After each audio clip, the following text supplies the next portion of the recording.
Hello, everyone, and welcome to our calculus notes for section 2.2a, basic differentiation rules. So in this lesson, we're going to take a look at some rules that we can use to find derivatives so that we don't have to use the limit definition of the derivative for each of these. So what actually happened was you can use the limit definition of the derivative on some general functions and then use that and create a rule to find the derivatives much more efficiently. So the first one we want to talk about is the derivative of a constant, known as the constant rule. So the derivative of a constant is 0. Now, when you think about what a derivative is, the derivative is a measurement of how something is changing. And when you think about a constant, well, a constant is something that doesn't change. So therefore, the derivative of a constant is 0, should make sense. Notation-wise, then, the derivative with respect to x of c is going to be 0. So if we were to graph a constant function, something like this, so f at x is equal to some constant c, you get a horizontal line here. Well, we know the derivative is equal to slope, and so what is the slope of a horizontal line? That slope is 0. So in all of these examples, y equals 7 here for a, and that is constant. And so y prime, or the derivative of y, is going to be 0. In letter B, f at x equals 0. Well, 0 is just a constant. And so the derivative, f prime at x, will also equal 0. S at t equals -3. -3 is constant, so s prime at t is going to equal 0. So you can see it's a real fast way to find the derivative of a constant. Now the last one, 4 pi squared, is actually also a constant. And so when we find the derivative, and I'm going to use this notation, dy over dx, and that is also going to equal 0.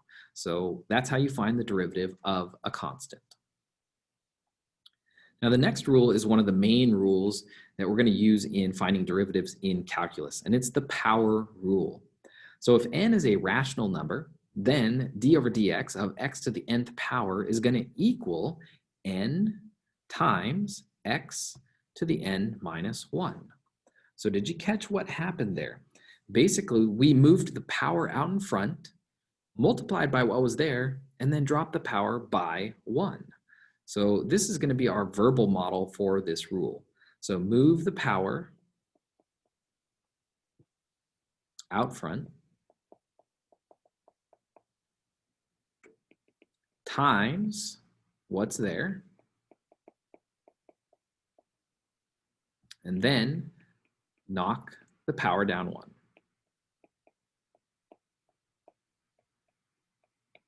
Okay, so this will work for any power x to the nth power.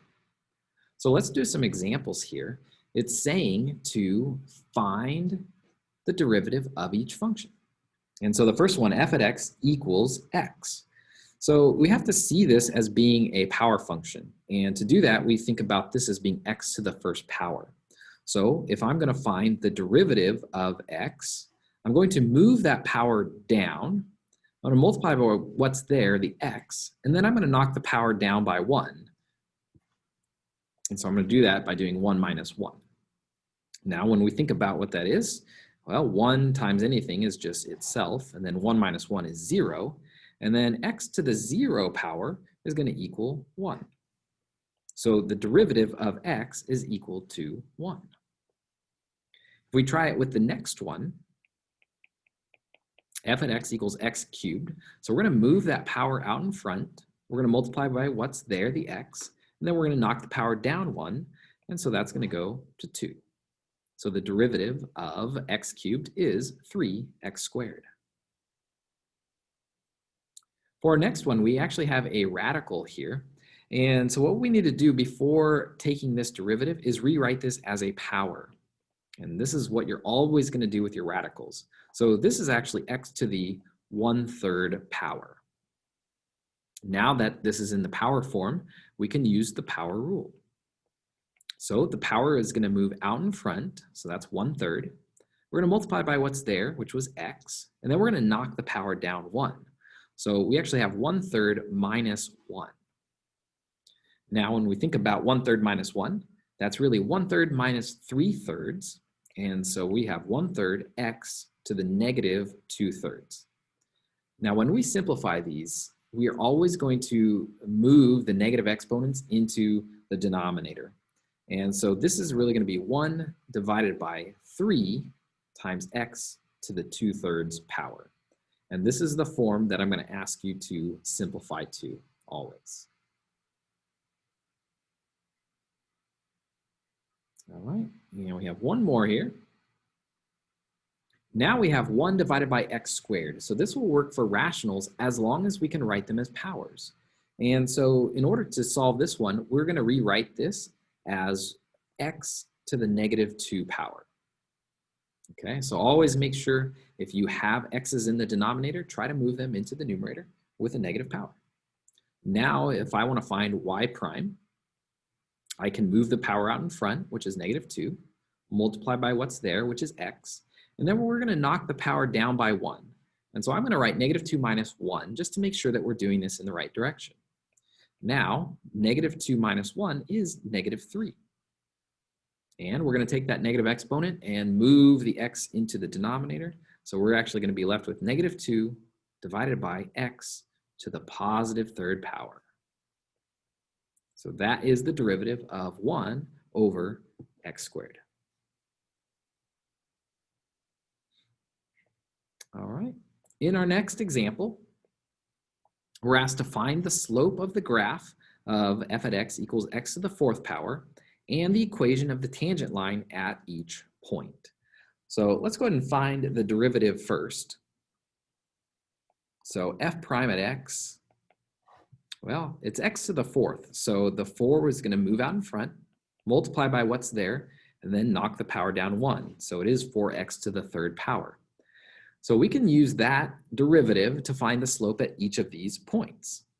So what we want to do is find f prime at negative 1. So that's going to be 4 times negative 1 cubed. And so this is going to be 4 times negative 1. And so we actually have a slope of negative 4. So let's go ahead and find all the slopes here at all the points. So f prime at 0 will be 4 times 0 cubed, which gives us 0. And then f prime at 1, that will be 4 times 1 cubed. And so that's going to give us 4 times 1, which just equals 4. So what we found here is the slopes at all of these different x values. So we found the slope at negative 1, we found the slope at 0, and we found the slope at 1. But if we want the equation of the tangent line, we also have to find the y value at each of those x values. So we're going to go ahead and find f at negative 1. So we're going to use the original function to do that. And so the original function, remember, is x to the 4th. And so we have negative 1 to the 4th power, which is just 1. Let's find f at 0. And so that's going to be 0 to the 4th power, which is 0. And then let's also find f at 1. And so that's going to be 1 to the 4th power, which is just 1. All right, so as I look at this, we actually have a slope, which is negative 4, and then we have the point negative 1 comma 1. And we want to find that tangent line equation. And so that's going to be y equals negative 4, the slope, times x minus negative 1, the x value where we're trying to find the tangent line, and then plus 1, and that's the function value at where we're trying to find the tangent line. Now we will simplify. So negative 4 times x plus 1, and then plus 1. Distribute the negative 4. And then finally combine like terms, and we get y equals negative 4x minus 3. So if we went ahead and graphed that line, it would give us this tangent line right there.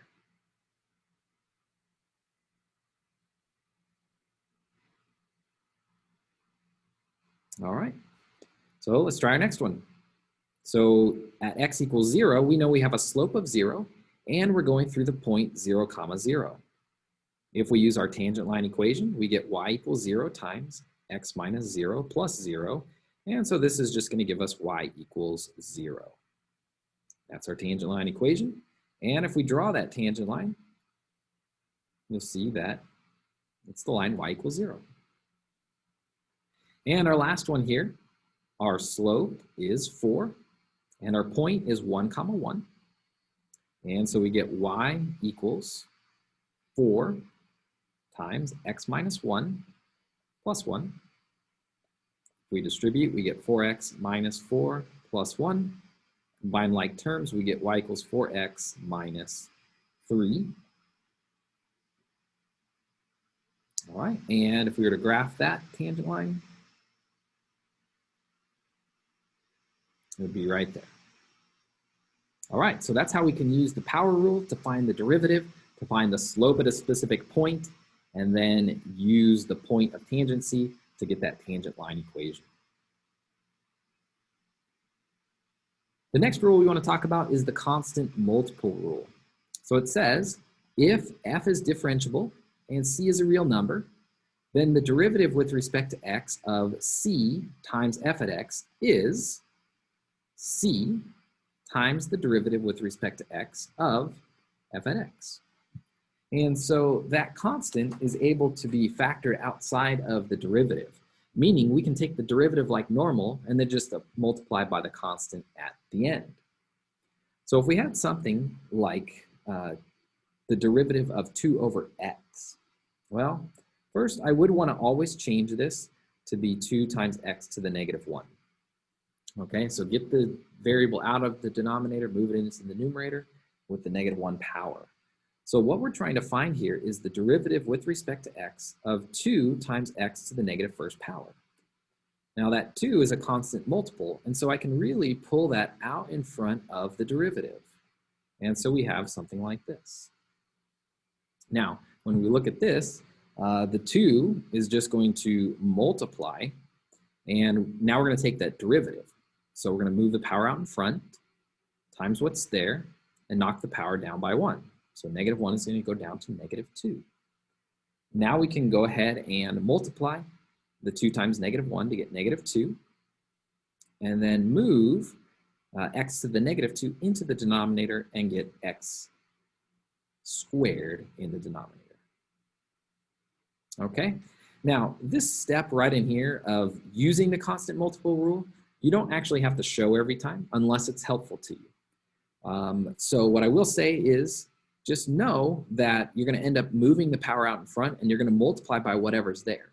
And that will work just as well. In the next example, we have f at t equals 4t squared divided by 5. And so we're just going to use that power rule with the constant multiple rule. And so that exponent of 2 will just multiply whatever's there. So in this case, it's 4t over 5. Then we'll knock the power down 1, so it'll go to 1. And so you can just leave that constant in there and then multiply. So this is really going to be 8t over 5. All right, so if we're going to combine the power and the constant multiple rules, we can kind of come up with a new rule here. And so what you really have is n times cx to the n minus 1. And so that's kind of how you can deal with that constant right in there. So if we look at letter C, there's a radical. So we're going to rewrite that as 2x to the 1/2 power. Now, when we find dy over dx, we'll use the power and constant multiple rules combined. So we're going to have 1/2 times 2x. Now 1/2 minus 1 is going to be negative 1/2. So be careful when you're subtracting there. Now we can reduce. So 1/2 times 2 is just going to equal 1. And so we get 1 divided by x to the 1/2 power. Now in calculus, we can leave the rational exponents, and that would be an acceptable answer. Or we can rewrite this as 1 over the square root of x, and that's fine too. And we do not need to rationalize the denominator. We can leave the square root in the denominator, and I'm fine with that. All right, looking at letter D here. So this one, we got to move some things around. And what I see here is a 1 divided by 2 cube root of x squared. So the first thing to think about is when you see 1 divided by 2, okay, that really is a constant multiple of 1/2. Now I have 1 over the cube root of x squared. So when we move things around, we're going to keep that 1/2 out in front, and we're going to move the radical into the numerator here. But first, I'm going to rewrite this as 1 over x to the 2/3 power. So let's write the radical as a fractional exponent first. Now let's move it into the numerator by making it negative. And so we have this as our original y equals. All right, from here, we are going to take the derivative now. And so I'm just going to say dy over dx is going to equal, well, we're going to move the power out in front, negative 2/3. We're going to multiply by what's there. So we have the 1/2 and the x. And now we're going to knock the power down by 1. So it's going to be negative 2/3 minus 1. And what is negative 2/3 minus 1? Well, negative 2/3 minus 3/3 is really negative 5/3. Okay, so feel free to do that scratch work off on the side or in your head, but we get negative 5/3. Now we're going to multiply the constants. So negative 2/3 times 1/2 will just be negative 1/3. And then we have x to the negative 5/3. And we do want to move the negative exponent into the denominator. So we get negative 1 divided by 3x to the 5/3 power. And we can just leave that as a rational exponent. So you don't have to move it back into a radical symbol there. All right, let's try letter E here. So here we have negative 3x over 2. And when you look at this one, you really see that that constant is negative 3/2. And so we really have negative 3/2 times x to the first power. And so anytime you have x to the first power, we're going to multiply 1 times the negative 3/2 and the x, and then we're going to knock the power down 1 to 0. And x to the 0 power does equal 1. And so we're just going to be left with negative 3/2. So when you see something like this, okay, I want you to recognize this as being in the form y equals a constant times x. And so your derivative is just going to be that constant. All right, so that's basically what you're seeing when you see a linear equation. Let's say we were in the form y equals mx plus b. If you were to try to find that derivative, it's just going to be the slope, which is just m. All right, so just some things to think about right there. Now let's take a look at letter F. So here we have 5 divided by the quantity 2x cubed. So when you do this, we're not really talking about composite functions quite yet. And so what we want to do is actually cube the 2x before moving on. So I'm going to rewrite this as 5 over 2 cubed times x cubed. And then I'm going to rewrite this as 5 over 8 x cubed. And now I'm going to move the x cubed into the numerator. So it's going to be 5x to the negative 3 over 8. All right, so after all that simplification there to help us get it into a power form multiplied by a constant, now I can find the derivative, dy over dx. And so the negative 3 is going to move out in front. It's going to multiply by what's there, which would be 5x over 8. And then we knock the power down 1 to get negative 4. All right, so now we're going to simplify. Negative 3 times 5 is negative 15. We have the 8 in the denominator. And then we're going to move x to the negative 4th into the denominator as x to the 4th power. And this is our derivative. All right. Now it turns out that if you have a constant divided by x to the nth power, so the x is in the denominator by itself, What would happen in this case, right, is to rewrite this as c times x to the negative n. Now watch what happens if we apply the power rule here. We would get negative n times c, x to the negative n minus 1. And so what happens is if you were to factor out a negative 1 up here, this actually becomes the negative of n plus 1. And so all of that then would move into the denominator as x to the n plus 1. And so that really creates another rule called the reciprocal power rule here. So if you do have x to the nth, you could move it up like we did in this example right here. Or we can just remember this rule. And so we would have negative n times the constant and then divided by x to the n plus 1. So you can memorize that one and use it if you want, or feel free to do like we did by moving the x to the negative 3 into the numerator and then moving it back at the end. All right, we have one more rule here. It's called the sum and difference rules. So the sum or difference of two differentiable functions is the sum or difference of their derivatives. So if I see the derivative of f at x plus g at x, what that means is I can actually take the derivative of each of these separately and then add them together. So you get something like that.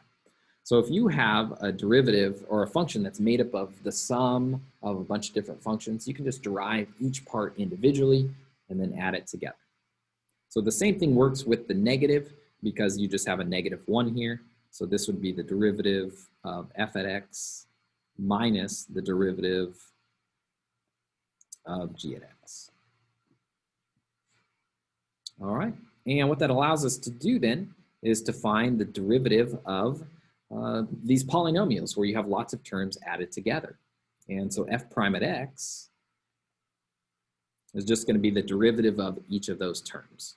So in this case, we'll have negative of 4x cubed over 2, so move the power out in front, times what's there, knock the power down 1, plus, well, x cubed, move the power out in front, times what's there, knock the power down 1, negative 4x. So in this case, the derivative is just going to be negative 4. And then the derivative of 5, that's a constant, and so that's going to be 0. Then we'll go ahead and just simplify this and get negative 2x cubed plus 3x squared minus 4. And that becomes our derivative. Now in our next example here, we actually have a quotient. So we have a polynomial and it's being divided by a single term x. Okay, so we have a polynomial divided by a single term x. Now we do not have a rule yet for the derivative of a rational function, okay, or a quotient. And so what we're going to do in this case is we're actually going to divide first. Okay, so we're actually going to simplify this by dividing first. And so the way we're going to rewrite g at x here is each term divided by x.